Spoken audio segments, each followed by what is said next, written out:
안녕하세요. 사연을 부탁해입니다. 오늘의 사연을 소개하겠습니다. 퇴근길 지친 몸을 이끌고 집으로 향하던 중 동네 반찬가게 사장님을 마주쳤습니다. 사장님은 항상 웃는 얼굴이었지만 그날따라 뭔가 유난히 밝아 보였어요. 저를 보자마자 사장님이 환하게 웃으며 먼저 인사를 건넸습니다. 오늘은 일찍 퇴근하나 보네요. 제가 멋쩍게 웃으며 대답했어요. 네, 엄마가 감기 몸살에 걸려서 죽이라도 끓여드리려고요. 제 대답을 들은 사장님 얼굴이 갑자기 어두워졌고 조금은 걱정스러운 표정으로 물었어요. 사모님 많이 아프신 거예요? 그냥 감기 몸살이신 것 같아요. 엄마가 원래 몸이 약해서 감기에 자주 걸리시거든요. 제가 웃으며 대답했고 자리를 뜨려 가볍게 목례를 했는데요. 갑자기 사장님이 머뭇거리더니 어렵게 말을 꺼냈습니다. 저기 희주씨, 괜찮다면 내가 전복죽 좀 끓여다 줄까요? 뜻밖의 제안에 순간 당황스러웠는데요. 오며 가며 사장님과 인사도 하고 자주 반찬을 사 먹다 보니 친분이 쌓이긴 했지만 전복죽까지 끓여다 줄 만큼 가까운 사이였나 하는 생각이 들었거든요. 제가 그저 멍하니 사장님을 바라봤더니 사장님의 양손을 내저으며 급히 설명했습니다. 내가 괜히 그러는 게 아니라 마침 전복이 아주 좋은 게 있어서요. 아, 네. 내가 이 장사 오래 했잖아요. 그런데 사모님처럼 좋은 분은 정말 만나기 힘들어요. 단골이니까 그 정도는 해드릴 수 있을 것 같아서요. 사모님이 제 반찬을 얼마나 좋아하시는지 희주 씨도 잘 알잖아요. 그 말을 들으며 고개를 끄덕였는데요. 사실 엄마는 정말로 사장님 가게 반찬을 좋아했습니다. 그렇지만 여전히 뭔가 죄송한 마음이 들어 정중하게 거절했어요. 그렇긴 한데 너무 죄송할 것 같아요. 아닙니다. 다른 분도 아니고 사모님이 아프시다는데 그 정도는 해드릴 수 있죠. 내가 금방 만들어서 집으로 배달 가겠습니다. 제가 급하게 손사래를 치며 대답했어요. 아니에요. 그러실 필요 없어요. 연락 주시면 제가 직접 찾으러 오겠습니다. 제가 명함을 건네자 사장님이 명함을 받아들고 환하게 웃으며 고개를 끄덕였습니다. 그 뒤 저는 서둘러 집으로 향했어요. 엄마가 아프다는 말에 마음이 무거웠는데 사장님의 따뜻한 제안에 마음이 따뜻해지면서도 미묘한 감정이 교차했다고 해야 할까요? 잠시 후 집에 들어서자마자 동생이 먼저 반겼어요. 누나 왔어? 엄마는 어때? 나랑 같이 병원 다녀왔는데 감기 몸살이래. 요즘 회사에서 마감 때문에 너무 고생해서 그런 것 같아. 제가 걱정스러운 마음으로 한숨을 내쉬며 말했어요. 그러게 몸도 약한데 회사 그만 다니라고 해도 왜 말을 안 듣는지 모르겠어. 그동안 우리 키우느라 전업주부로만 사셨잖아. 회사 다니면서 많이 즐거워하니까 너무 뭐라고 하지 마. 동생의 말에 조용히 고개를 끄덕였지만 마음 한편으로는 여전히 엄마 건강이 걱정이 되었어요. 엄마는 대학을 졸업하고 난 뒤 우리 남매를 키우느라 다니던 회사도 그만둔 채 전업주부로 지냈는데요. 동생과 제 나이 차이가 많이 나다 보니 그때쯤 어렵게 중소기업에 격리로 취직할 수 있었어요. 이모부 지인분이 소개해줘서 어렵게 들어갔다 보니 민폐를 끼치지 않으려 많은 노력을 하곤 했습니다. 처음에는 엄마 나이가 많다 보니 다들 표정이 안 좋았다고 했지만 경영학과 출신인 엄마는 금방 일에 적응했고 시간이 지날수록 사람들이 신뢰하기 시작했는데요. 입사한 지 몇 달 뒤부터는 회식도 참석할 정도로 즐겁게 회사를 다녔습니다. 하지만 평소 엄마는 몸이 약한 편이다 보니 조금만 무리하면 감기 몸살에 시달리곤 했어요. 그때쯤도 마감 기간이라며 며칠 내내 야근을 하다 보니 감기 몸살이 왔기에 엄마가 회사를 그만뒀으면 하는 마음이 컸습니다. 결국 제가 불만을 토로했더니 동생이 저를 말리며 엄마 편을 들었어요. 요즘 엄마가 얼마나 좋아하는지 누나도 잘 알잖아. 그니깐 잔소리 하지 마. 그건 그렇고 내가 죽을 끓여볼까 했는데 엄마가 그냥 두라고 하더라고. 죽은 내가 알아서 할게. 제 말에 동생이 다행이라는 듯 세차게 고개를 끄덕였습니다. 손을 씻고 곧장 안방으로 들어가서 엄마 이마에 손을 얹고 물었어요. 엄마, 괜찮아? 엄마가 미소 지으며 대답했어요. 약 먹고 나니까 괜찮아졌어. 걱정하지 마. 그러나 엄마의 미소 속에서도 여전히 피로가 엿보였습니다. 엄마, 아빠랑도 얘기해봤는데 그냥 회사 그만두면 안 돼? 제 말에 엄마가 그만하라는 듯 손사래를 쳤어요. 그 얘긴 그만하기로 했잖아. 엄마 건강 걱정해서 그러는 건 알겠는데 엄마는 회사 다니면서 너무 좋거든. 회사 사람들도 참 좋아. 엄마가 어찌나 환하게 웃던지 엄마 손을 꼭 잡았는데요. 그러다 문득 반찬가게 사장님이 떠올라서 말을 꺼냈습니다. 엄마, 방금 반찬가게 사장님을 만났는데 엄마가 아프다고 하니까 전복죽을 끓여다 주신다고 하셨어. 엄마랑 잘 지내는 건 알았지만 그렇게 친한 줄은 몰랐네. 엄마가 약간 당황한 표정으로 대답했습니다. 미안하게 왜 그런 걸 받는다고 했어. 나도 당연히 안 받겠다고 했지. 근데 굳이 끓여다 주신다고 하시더라니까. 사장님이 엄마를 참 좋아하시는 것 같아. 아무래도 나이가 같으니까 말이 잘 통해서 그런 것 같아. 예전에 외할머니가 보내주신 고구마를 좀 나눠드렸는데 많이 고마워하시더라고. 그래서 전복죽을 직접 끓여다 주신다고 했나 보네. 근데 사장님이 엄마한테 사모님이라고 존칭을 쓰시니까 가끔 민망해. 엄마가 피식 웃었어요. 그러게 말이야. 내가 그러지 말라고 해도 굳이 그렇게 부르시더라고. 그렇게 엄마와 시간 가는 줄 모르고 이런저런 이야기를 나누고 있었는데요. 잠시 후 초인종이 울렸습니다. 인터폰을 확인해 보니 반찬가게 사장님이 서 계신 게 아니겠어요. 깜짝 놀라 급히 문을 열며 말했습니다. 사장님, 전화 주시지 그러셨어요. 사장님이 미소 지으며 대답했어요. 식을까봐 제가 직접 가지고 왔어요. 이건 전복죽이고 이건 제가 직접 만든 생강청이에요. 따뜻한 물에 타드리세요. 감사한 마음에 고개를 숙이며 말했습니다. 정말 감사합니다. 잠시만요. 제가 금방 돈 가지고 올게요. 제 말에 사장님이 손사래를 치며 정중히 거절했어요. 아닙니다. 사모님이 그동안 이것저것 많이 챙겨주셔서 저도 이렇게 보답하고 싶었어요. 여전히 죄송한 마음에 머뭇거렸지만 사장님이 환하게 웃으며 덧붙였어요. 사모님 감기 나으시면 나중에 저희 가게 반찬 많이 팔아달라고 해주세요. 그럼 저는 이만 가볼게요. 문을 닫고 돌아서며 사장님이 정말 따뜻한 분이라는 생각에 감사한 마음이 들었어요. 그날 저녁 엄마는 사장님이 끓여다 주신 전복죽을 드시며 감탄했습니다. 이 전복죽이 정말 맛있다. 사장님 솜씨가 진짜 대단하시네. 그 덕분에 엄마는 다음날 건강을 거의 회복했고 사장님의 정성에 다시 한번 감사한 마음을 느꼈어요. 다음날 회사에서 일을 하고 있던 중 엄마에게서 전화가 왔습니다.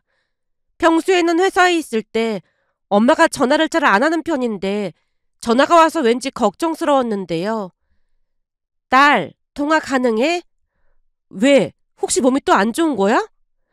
제가 걱정스레 묻자 엄마가 웃으며 대답했어요. 누가 들으면 엄마는 맨날 아픈 사람인 줄 알겠네. 평소에 회사 있을 때 엄마가 전화하는 일이 거의 없으니까 걱정돼서 그렇지. 근데 무슨 일이야?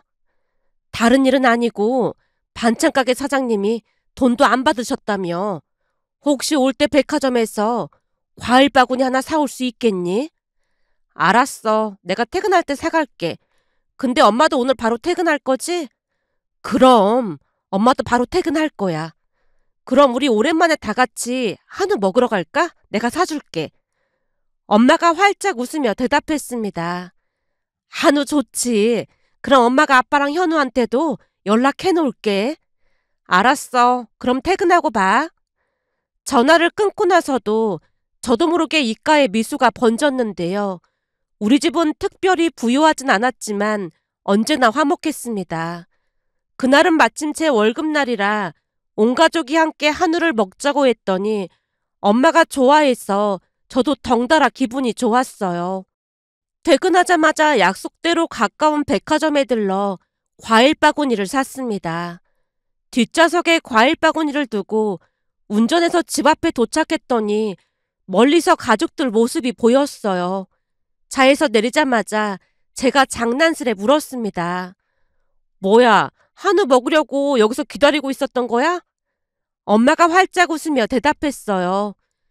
우리 딸이 한우 사준다고 해서 다 같이 눈이 빠지게 기다렸지. 우선 반찬가게 사장님께 과일 바구니 드리고 가자. 동생이 뒷좌석에 있던 과일 바구니를 들었고 우리는 다 함께 반찬가게로 향했습니다. 반찬가게 사장님께 감사 인사를 드리러 가는 길에 우리 가족은 내내 웃음이 끊이지 않았어요. 가게에 도착해 사장님께 과일 바구니를 건네자 사장님 눈시울이 붉어졌습니다. 제가 드리고 싶어서 그랬던 건데 뭘 이런 걸 사오셨어요. 엄마가 환하게 웃으며 대답했어요. 사장님이 만들어주신 전복죽 덕분에 제가 금방 나았어요. 너무 감사드려요. 제가 오히려 고맙죠. 그런데 가족분들이 다 같이 어디 가시는 길인가 봐요. 우리 딸이 한우 사준다고 해서 외식하려고요. 사장님이 흐뭇한 미소를 지으며 대답했습니다.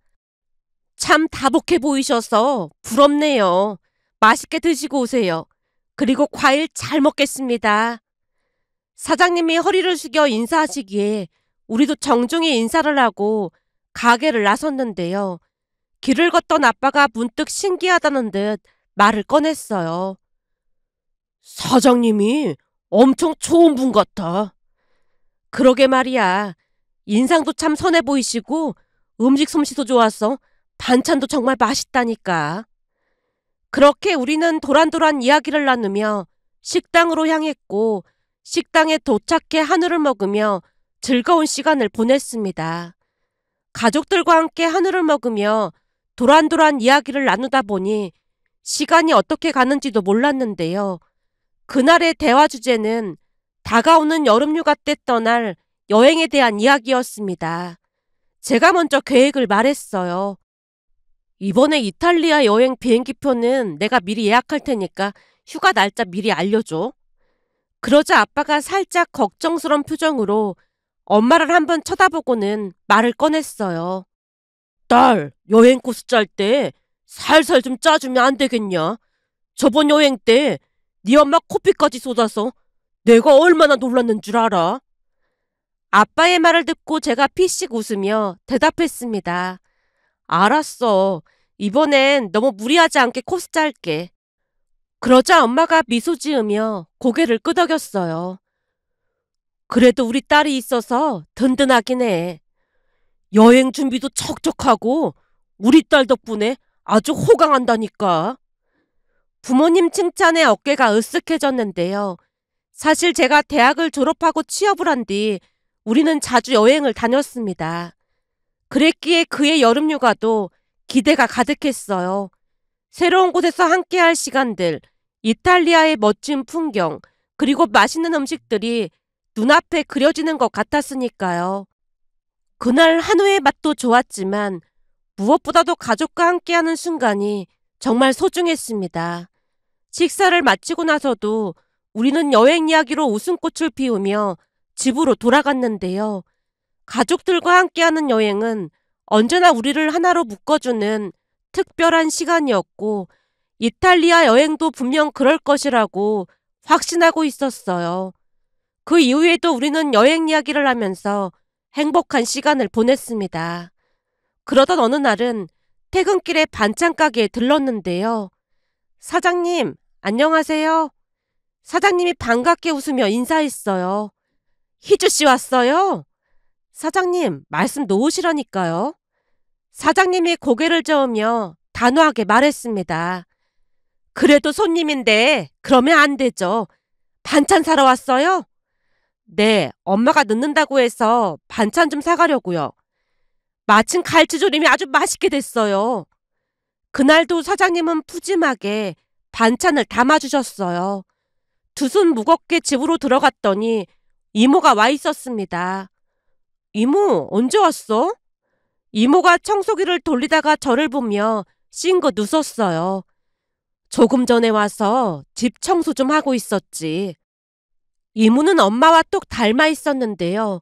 쌍둥이라고 해도 믿을 정도로 얼굴부터 목소리까지 똑같다고 해도 과언이 아니었어요. 엄마가 원래 허약 체질이라 이모가 자주 반찬도 해다 주고 집안일도 도와주곤 했어요. 내가 퇴근하고 하려고 했는데 힘들게 뭐하러 했어. 네 엄마 맨날 골골대잖니. 그 와중에 회사까지 다녀서 힘들까봐 금방 해주고 가려고 했어. 이모도 힘들 텐데 우리 집까지 신경 안 써도 돼. 괜찮아.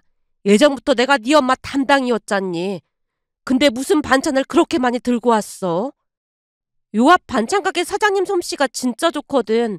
엄마랑 절친이라 갈 때마다 이렇게 많이 주시는 거 있지. 이모도 고개를 끄덕이며 대답했어요. 나도 몇 번 뵀는데 인상이 참 좋아 보이더라. 엄청 착하시고 반찬도 맛있어. 이모, 내가 금방 밥상 차릴 테니까 밥 먹고 가. 이모가 활짝 웃으며 고개를 끄덕였고 잠시 후 부모님까지 집에 도착해서 다 같이 식사를 했는데요. 그날도 식사하면서 우리는 여행 이야기로 잔뜩 들떠 있었습니다. 순간 이모가 부러운 듯 한숨을 쉬며 말을 꺼냈어요. 이래서 집에 딸이 있어야 한다니까. 우리 아들들은 절대 나랑 같이 여행 안 가려고 하는데 참 부럽다. 그럼 이모도 우리랑 같이 가. 나도 같이? 이모가 눈을 동그랗게 뜨고 물었는데요. 엄마가 장난스럽게 대답했어요. 그래, 언니도 같이 가자. 어차피 언니 백수라 시간 맞추기도 편하잖아. 이모가 눈을 흘기며 엄마를 쳐다보다가 아빠 눈치를 살폈는데 아빠도 흔쾌히 같이 가자고 했습니다. 저 형도 같이 가요. 여럿이 가면 더 재밌잖아요. 이모가 좋아서 어쩔 줄을 몰라 했어요. 정말 같이 가도 돼? 당연하지. 이모도 같이 가면 더 좋지. 그렇게 우리 가족은 이모까지 합류해 더 큰 여행 계획을 세우게 되었고 그날 저녁 우리 집은 여행에 대한 기대감으로 한층 더 들떠 있었습니다. 그 뒤 우리는 각자의 일로 바쁜 하루하루를 보내며 지내고 있었습니다. 엄마가 가끔 피로를 호소했지만 자연스러운 피로라고 생각하고 말았어요. 그런데 얼마 뒤부터 엄마의 입술이 창백해지고 코피를 자주 흘리기 시작했어요. 처음에는 단순한 피로나 스트레스 때문이라고 생각했기에 엄마를 타박하기도 했습니다. 엄마, 힘들면 회사 그냥 그만둬. 건강 잃으면 다 잃는 거야. 알았어. 건강관리 잘 할 테니까 너무 걱정하지 마. 엄마가 별일 아닌 듯 말을 했기에 우리는 그저 일시적인 피로라고만 생각했고 집안일을 도와드리며 일상 속에서 엄마를 챙겼습니다. 그런데 시간이 지나면서 이상한 점이 한두 가지가 아니었어요. 엄마는 점점 더 자주 멍이 들었는데요. 그때까지만 해도 우리는 그저 피곤해서 그런다는 생각만 한 채 이탈리아 여행을 계획하며 소소한 행복을 즐기고 있었어요. 하지만 아무렇지도 않게 넘겼던 그 시간이 사실은 위험 신호였다는 걸 깨닫게 된 건 얼마 지나지 않아서였습니다. 그날은 차를 두고 출근했기에 버스에서 내려서 터덜터덜 걸어 집으로 향하고 있었는데요. 아파트에 다다랐을 무렵 반찬가게 사장님이 다가오는 것이 보였어요. 평소와는 다르게 사장님의 얼굴에는 어딘가 심각한 표정이 서려 있었습니다. 제가 걸음을 멈추고 사장님에게 인사를 건넸어요. 사장님, 안녕하세요? 사장님이 잠시 머뭇거리더니 어렵게 입을 뗐습니다. 저기 희조씨, 내가 전화할까 하다가 그냥 말았는데요. 아, 제 명함을 아직도 가지고 계신 거예요? 그럼요. 사모님 전화번호도 알고 있긴 한데 희주씨한테 먼저 물어보고 싶었어요. 사장님 표정을 보며 무언가 심상치 않다는 걸 직감했습니다. 무슨 일이신데요? 아까 사모님이 가게에 들렀는데요. 갑자기 커피를 왈칵 쏟으셔서 얼마나 놀랐는지 몰라요. 얼굴도 창백하시고 어디가 많이 안 좋으신 것 같더라고요. 제가 병원에 가보시라고 말씀드렸는데 계속 괜찮다고만 하셔서 영 걱정이 돼서요. 사장님이 한참을 망설이더니 조용히 다시 말을 꺼냈어요. 이렇게 말씀드려도 될지 모르겠지만 병원에 좀 모시고 가보는 게 좋을 것 같아요. 아무리 봐도 너무 안 좋아 보이셨거든요. 순간 사장님의 말에 가슴이 철렁 내려앉았는데요. 코피가 나고 창백한 얼굴이라는 말에 그동안 엄마에게 보이던 증상들이 스쳐 지나갔습니다. 그저 피로해서 그런 줄로만 알았던 증상들이 단순한 피로가 아닐 수도 있다는 불길한 생각이 든 건 그때부터였으니까요. 사장님의 얼굴은 먹구름이 드리워진 듯 걱정으로 가득 차 있었기에 더욱 불안감이 커져만 갔습니다. 알겠습니다, 사장님. 걱정해 주셔서 감사해요. 급히 인사를 하고 발걸음을 재촉했는데요. 사장님의 말은 허투루 들을 말이 아니었거든요. 다음날 아침 우리는 엄마를 모시고 병원에 갔습니다. 모두가 마음속으로 별일 아니길 바라고 있었지만 엄마의 창백한 얼굴과 멍든 팔을 볼 때마다 불안감이 가시질 않았거든요. 병원 대기실에서 차례를 기다리는 동안 우리는 말없이 서로의 얼굴만 쳐다봤어요. 긴장된 공기가 온 가족을 감싸고 있던 순간 드디어 의사 선생님과의 상담이 시작되었습니다. 의사는 엄마의 증상들을 꼼꼼히 살피고 몇 가지 기본적인 검사를 진행했어요. 의사의 표정이 점점 심각해졌고 잠시 후 조용히 입을 뗐습니다. 이곳에서는 정밀검사를 하긴 어렵습니다. 큰 병원에서 정밀검사를 받아보셔야 할 것 같아요.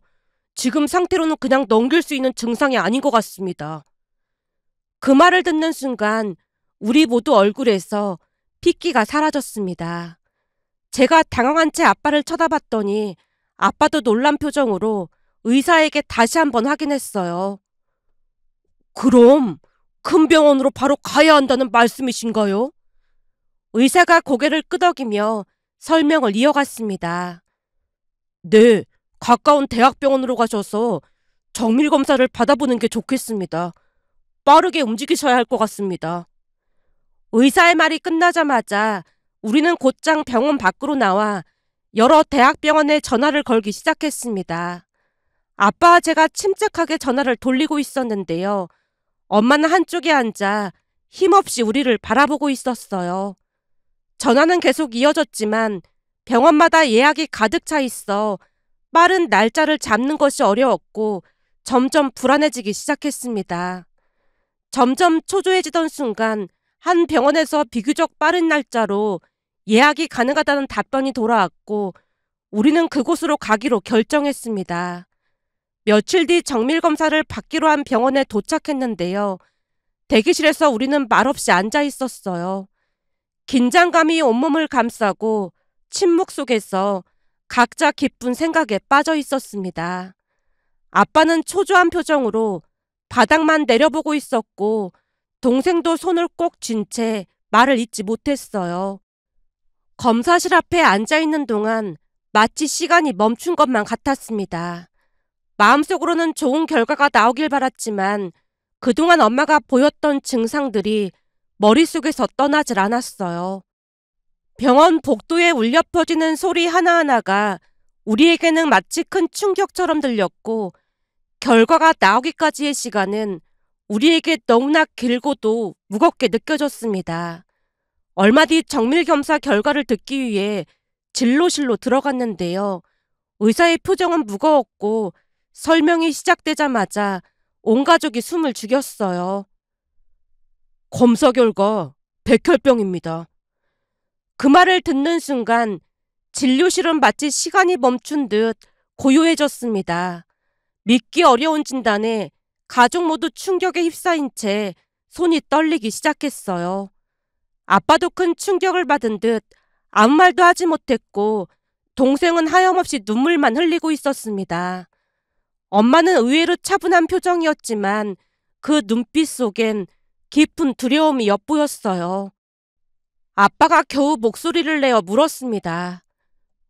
그럼 치료는 어떻게 해야 하나요?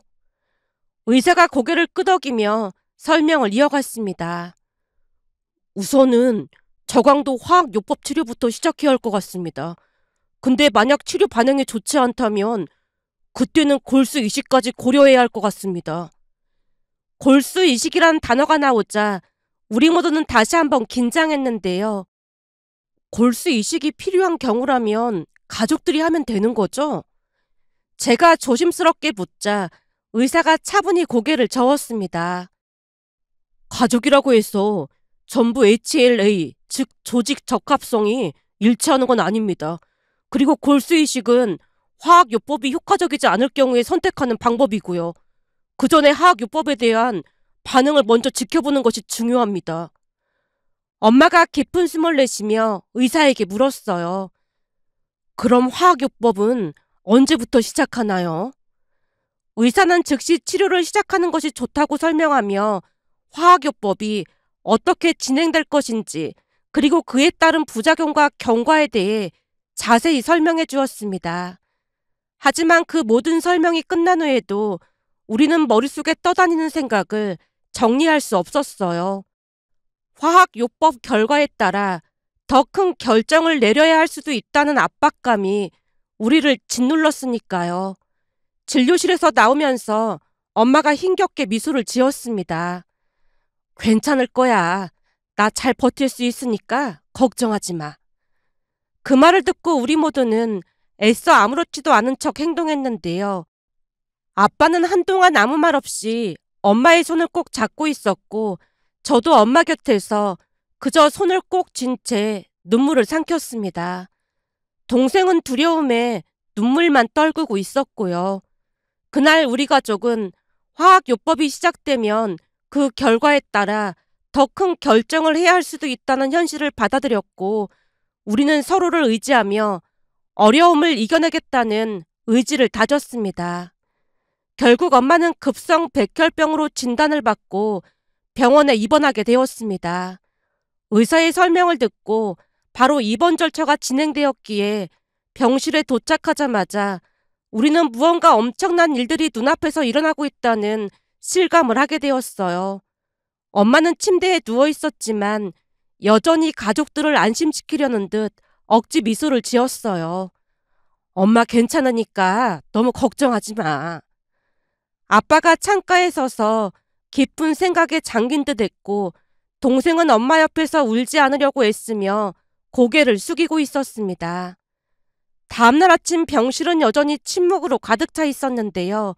잠시 후 복도에서 발걸음 소리와 함께 누군가 급하게 달려오는 소리가 들려왔어요. 문이 열리고 이모와 이모부 그리고 외할머니가 병실로 들어오셨습니다. 이모가 숨을 몰아쉬며 엄마 침대로 다가왔고 외할머니는 이미 눈물이 그렁그렁한 얼굴로 엄마를 바라보고 계셨어요. 이게 무슨 일이야? 백혈병이라니. 이모가 당황한 얼굴로 엄마를 바라보며 손을 꼭 잡았고 이모부도 엄마의 상태를 확인하고는 침묵 속에서 그저 고개를 떨궜습니다. 외할머니가 작은 걸음으로 침대 옆으로 다가가시며 흐느끼기 시작하셨어요. 백혈병이라니? 이게 웬 딸벼락이라니? 엄마가 힘겹게 미소 지으며 외할머니의 손을 잡았습니다. 엄마, 괜찮아. 나 진짜 괜찮아. 그러니까 너무 걱정하지 마. 하지만 외할머니는 그 말을 듣고도 눈물을 참지 못하고 엄마의 손을 꼭 쥔 채 흐느끼셨어요. 이모는 연신 눈물을 훔치고 있었고 이모부는 벽에 기대어 말없이 가족들의 모습을 바라봤어요. 병실 안은 눈물과 침묵이 뒤섞여 있었는데요. 엄마는 여전히 강한 척 우리를 안심시키려 했지만 힘겹게 지은 미소가 우리를 더욱 아프게 했다고 해야 할까요? 이모가 엄마 옆에 앉아 엄마의 손을 놓지 않았고 외할머니는 계속해서 딸을 걱정스러운 눈빛으로 바라보고 계셨어요. 외할머니는 엄마가 어릴 때부터 몸이 약했던 것을 그 누구보다도 잘 알고 계셨습니다. 그래서 엄마가 어딘가 아프기만 하면 가장 먼저 근심에 휩싸이셨고요. 엄마는 어릴 적부터 잔병치레가 많았고 작은 감기에도 병원에 입원까지 하는 일이 많았다고 했습니다. 외할머니는 그때마다 밤을 지새우며 엄마를 돌보셨다 보니 그날도 외할머니가 엄마 손을 잡고 흐느끼고 말았는데요. 그 모습은 우리에게 더 큰 슬픔을 안겨줬습니다. 결국 병실 안의 공기가 한층 더 무거워졌고 엄마가 침대에 누운 채로 우리를 안심시키려 애를 쓰며 힘겹게 미소를 지었습니다. 순간 이모가 엄마를 안심시키려 말했어요. 혹시나 골수 이식을 해야 한다고 하면 언니가 해줄 거니까 아무 걱정하지 마. 어릴 때부터 우리 둘이 쌍둥이란 소리 듣고 자랐잖아. 그러니까 걱정할 필요 없어. 이모의 말에 엄마가 옅은 미소를 지으며 고개를 끄덕였습니다. 그래도 일치해야 가능하다고 하던데. 너랑 내가 안 맞으면 누가 맞겠어. 우린 100% 일치할 거니까 넌 치료나 잘 받을 생각해. 그리고 가족들 중에 한 사람은 맞는 사람이 있지 않겠어? 남도 아니고 가족인데 분명히 일치할 거니까 그런 걱정하지 마. 그 순간 아빠도 한 걸음 다가와 엄마 손을 꼭 잡으며 말했어요. 맞아. 당신은 혼자가 아니야. 만약 골수 이식이 필요하다고 하면 세상 모든 사람들을 검사해서라도 내가 살릴 거니까 아무런 걱정하지 마.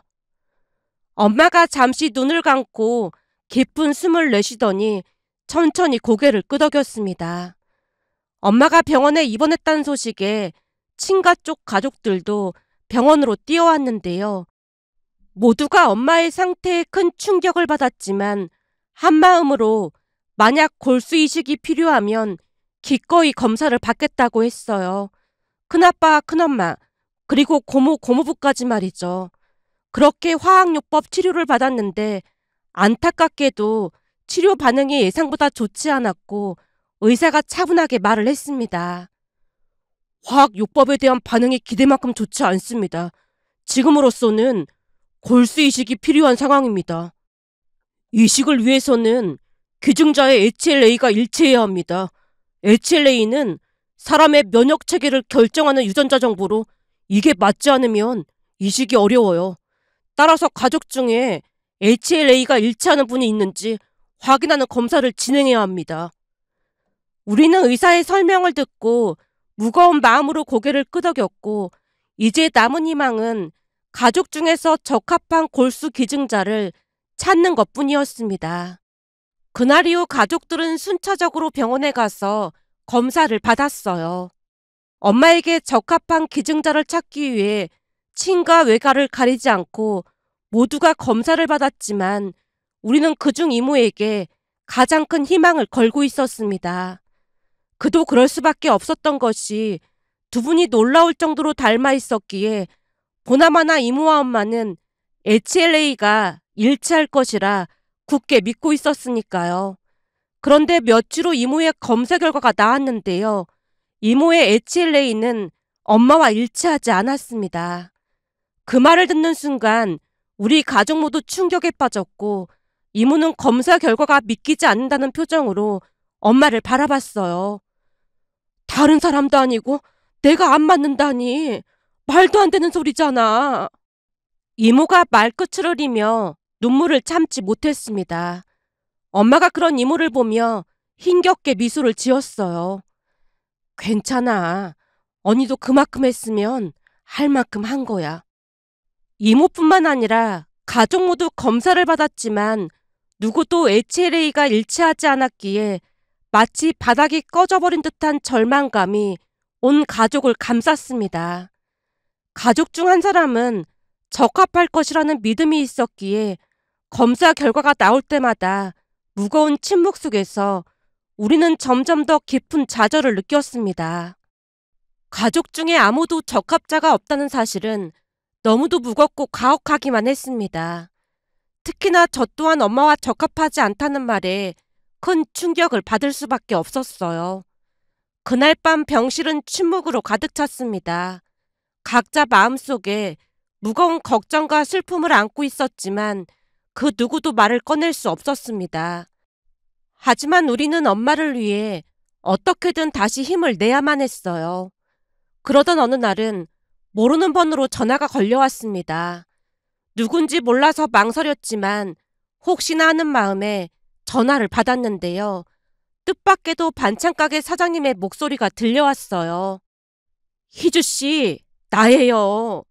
며칠 전에 동생분이 지나가길래 물었더니 사모님이 백혈병이라면서요. 골수 이식이 필요하다고 하던데 혹시 이식은 잘 받으셨나요? 사장님의 목소리는 금방이라도 울음을 터뜨릴 것처럼 떨리고 있었습니다. 그런 사장님에게 우선 감사의 인사를 건넸어요. 사장님, 걱정해 주셔서 정말 감사합니다. 잠시 말을 멈추고 숨을 고른 뒤 제가 조심스레 상황을 설명했어요. 그게 가족 모두 검사를 받았는데 아쉽게도 적합한 사람이 없어서 지금 기다리고 있는 중이에요. 사장님이 한숨을 내쉬며 안타까워했습니다. 이를 어쩌면 좋아요. 그럼 사모님 상태가 많이 심각한 거예요? 제가 무겁게 고개를 끄덕이며 대답했어요. 네, 빨리 골수 이식이 필요한 상황이다 보니 많이 걱정이 돼요. 제 말이 끝나자마자 사장님이 다급한 목소리로 물었습니다. 병원이 어디죠? 저도 가서 검사 한번 받아볼게요. 사장님께서요? 사모님이 저한테 너무 잘해주셨잖아요. 저도 검사 한번 받고 싶어요. 그동안 장사하는 사람으로만 대해주신 게 아니라 가족처럼 대해주셨는데 우선 저도 검사는 받아봐야죠. 정말 감사해요. 하지만 마음만 받겠습니다. 제가 정중하게 거절했는데요. 가족도 맞지 않다고 하는 마당에 가족도 아닌 반찬가게 사장님이 맞을 리 없다고 확신했거든요. 하지만 사장님이 단호하게 말을 꺼냈습니다. 희주씨, 지금 물불 가릴 때가 아니잖아요. 저뿐만 아니라 제 오빠랑 여동생까지 다 같이 갈게요. 혹시 알아요? 우리 삼남매 중에 잃지 않은 사람이 있을 줄. 네? 가족 모두가요? 사장님이 사뭇 결연한 목소리로 대답했습니다. 네, 우리 삼남매 모두 받을게요. 골수 이식이 가능할지 모르지만 적어도 할 수 있는 건 다 해봐야죠. 병원 위치 좀 알려줘요. 바로 가서 검사 받고 싶어요. 평소와는 다른 사장님의 단호한 목소리에 망설임 끝에 병원 위치를 알려드렸습니다. 그리고 그날 오후 사장님은 오빠와 여동생까지 데리고 병원에 오셨는데요. 세 분 모두 진지한 얼굴로 병원에 들어섰고 검사를 받았어요. 잠시 후 병실로 오신 사장님이 엄마 손을 꼭 잡으며 눈시울을 붉혔습니다. 사모님이 그동안 정말 잘해주셨잖아요. 이제는 제가 보답할 차례예요. 엄마가 눈물을 머금고 미소 지었습니다. 사장님, 정말 고맙습니다. 이렇게까지 해주시다니 말로 다 표현할 수가 없네요. 가족이 아님에도 그토록 마음 써주는 사장님께 그저 감사할 따름이었습니다. 그리고 며칠이 지나 기다리던 검사 결과가 나왔는데요. 기적과도 같은 일이 일어났습니다. 가족이 아님에도 불구하고 사장님이 적합 판정을 받았거든요. 그 소식은 우리에게 마치 구원과도 같은 희망이었기에 우리는 잠시 동안 말을 잇지 못한 채 서로를 바라봤습니다. 하지만 사장님에게 정말 이식을 해주실지 직접 여쭤봐야 했기에 바로 아빠와 함께 반찬 가게로 찾아갔는데요. 문을 열고 들어서자 사장님이 반갑게 우리를 맞이했습니다. 혹시 검사 결과 나왔어요? 사장님의 얼굴에는 걱정과 기대가 엿보였고 제가 떨리는 목소리로 대답했어요. 사장님, 정말 기적 같은 일이에요. 검사 결과 골수 이식이 적합하다고 나왔어요. 순간 사장님이 눈을 동그랗게 뜬 채 우리를 번갈아가며 바라봤습니다. 정말이에요? 정말 적합 판정 받았다고요? 네, 사장님. 정말 믿을 수 없는 일이지만 검사 결과가 그렇게 나왔습니다. 그래서 말인데 어려운 부탁이지만 골수 이식 해주실 수 있을까요? 그럼요. 당연히 해드려야죠. 사모님께 그렇게 많은 도움을 받았는데 당연히 해드려야죠. 사장님의 말을 듣고 그만 눈물을 쏟아버렸는데요. 사장님의 진심 어린 말이 큰 울림을 줬습니다. 아빠도 눈시울이 붉어진 채 사장님께 고개를 숙였습니다. 정말 감사합니다. 뭐라고 감사를 드려야 할지 모르겠습니다. 아닙니다. 제가 할 수 있는 일이 있으니 얼마나 다행인지 모르겠습니다. 저는 두 분께 평생 갚아도 못 갚을 빚을. 순간 사장님이 말을 멈췄지만 그때 당시 우리는 엄마를 살릴 수 있다는 생각만 하고 있었기에 그때 그 말을 크게 신경 쓰지 않았습니다. 결국 엄마는 골수 이식을 무사히 받았고 경과도 매우 좋다는 의사의 말에 우리 가족은 안도의 한숨을 내쉬었어요. 시간이 지나 태어날 날짜도 다가왔기에 병실 안에는 기쁨과 기대감이 가득했는데요. 퇴원을 며칠 앞둔 어느 날 이모가 갑자기 고개를 갸웃거리며 말했어요.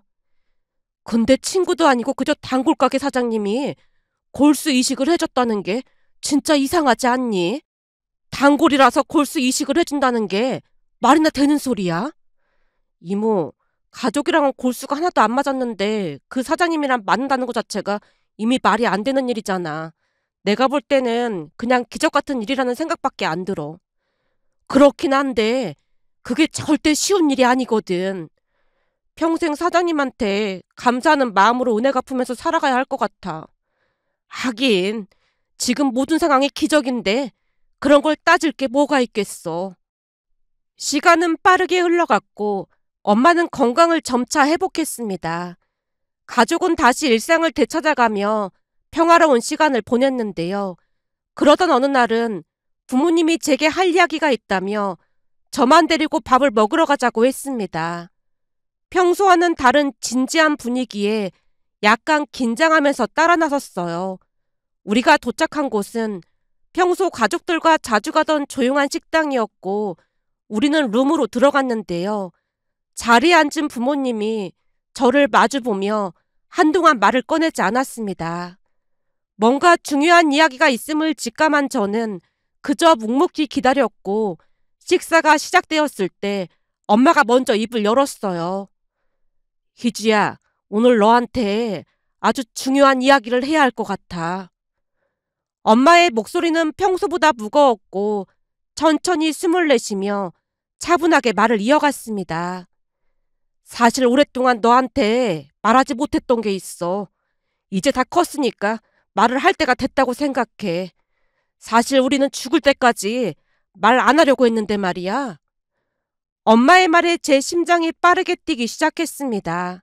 그 순간 엄마가 조용히 진실을 꺼냈어요. 희주야, 사실 너는 우리가 낳은 딸이 아니야. 네가 아주 어렸을 때 우리가 널 입양했어. 그동안 한 번도 생각해 본 적이 없는 충격적인 진실을 마주했기에 어안이 벙벙해진 채 부모님을 바라봤습니다.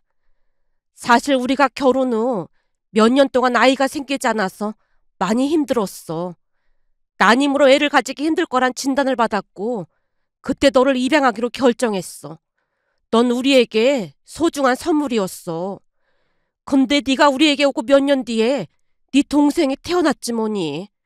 그때 양가에서 네가 복덩이라고 난리도 아니었고 말이야. 그 이야기를 듣고 천천히 상황을 받아들이려 애썼는데요. 엄마가 제 손을 꼭 잡고 말했습니다. 우리가 널 얼마나 사랑하는지 그건 잘 알고 있는 거지? 넌 항상 우리 딸이었고 앞으로도 그럴 거야. 아빠도 다른 손을 잡으며 덧붙였습니다. 이 진실을 받아들이기 어려울 거야. 하지만 이것만은 알아줘. 너는 세상에서 가장 소중한 딸이야. 동생이 태어난 뒤에도 너는 언제나 우리 가족의 중심이었어.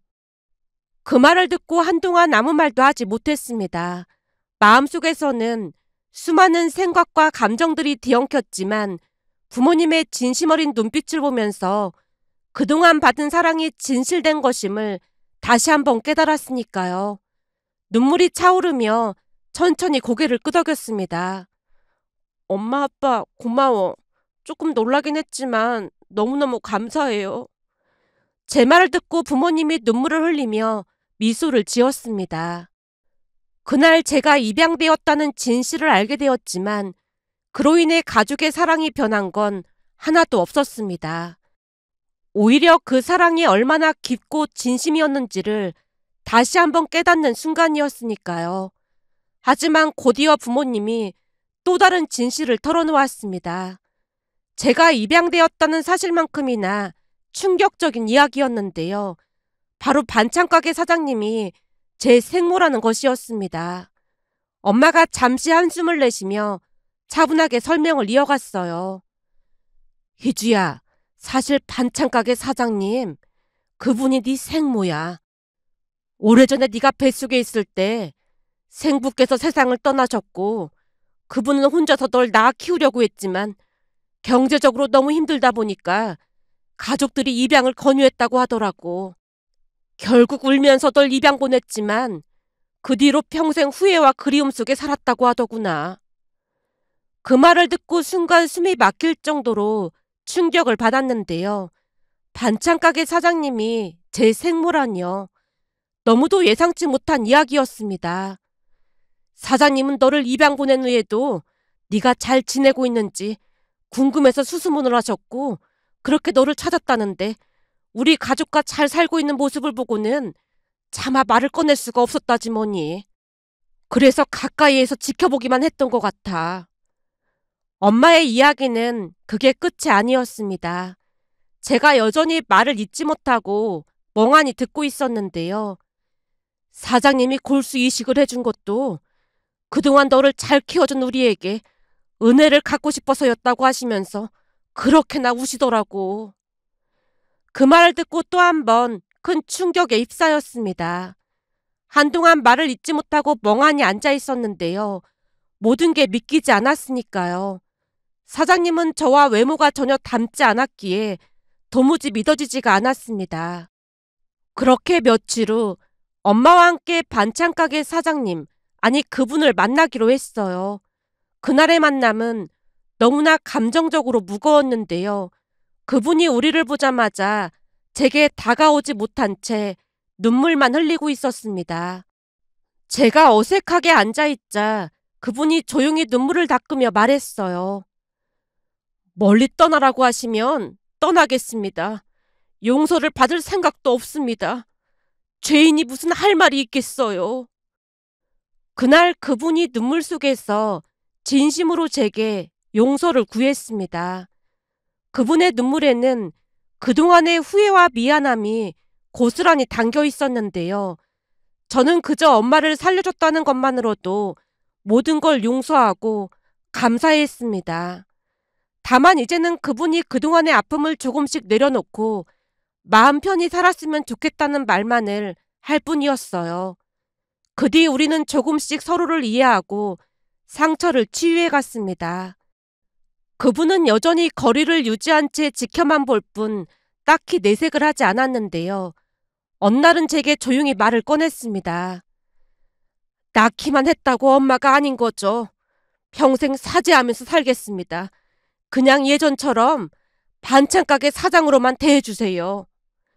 라는 말만을 할 뿐이었습니다. 하지만 저는 원망보다는 엄마를 살려준 그분에게 그저 감사할 따름이랍니다. 며칠 전 엄마가 그분의 생일이라며 함께 식사를 하자는 말에 고개를 끄덕였는데요. 그러면서 세상에 이런 기적 같은 일이 있을까 싶은 생각이 들어 이렇게 글 남겨봅니다.